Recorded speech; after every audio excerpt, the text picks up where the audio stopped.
Hello everyone, আবার একটা নতুন ব্লগ নিয়ে চলে আসলাম তোমাদের সাথে। চলো টোটো করে কোথায় যাচ্ছি সবটা তো বলবোই তোমাদেরকে।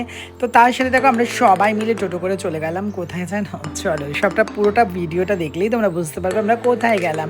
কত সুন্দর দেখো ভিউজ লাগছিল, কত ভালো লাগছিল।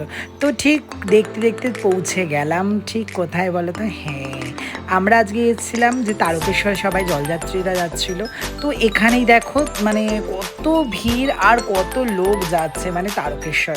বুঝতে পারছো, এত লোক যখন তারকেশ্বরে জমা হবে তখন কি হবে। দেখো বাচ্চাদেরকেও নিয়ে যাচ্ছে যাদের মানত থাকে। তো এইভাবেই চলে যাচ্ছে সবাই তারকেশ্বর, সবাই বলো জয় শিবশম্ভ জয় ভোলেনাথ। তো তারপরে দেখো কত বলছি না বিভৎস ভিড় হয়েছিল। তো এইগুলো দেখতে এত ভালো লাগে, চারিদিকে সবাই ভান্ডারা দিচ্ছিল, এগুলো দেখছিলাম, আমরা নিজেরাও দিয়েছি, খাচ্ছিলাম। তো এই সমস্ত কিছু বেশ মজা করলাম, এনজয় করলাম। তারপরে দেখো এখানে মা ব্রহ্মময়ীর মন্দিরে, মা ব্রহ্মময়ীটা কত সুন্দর লাগে তাই না। Thank you so much.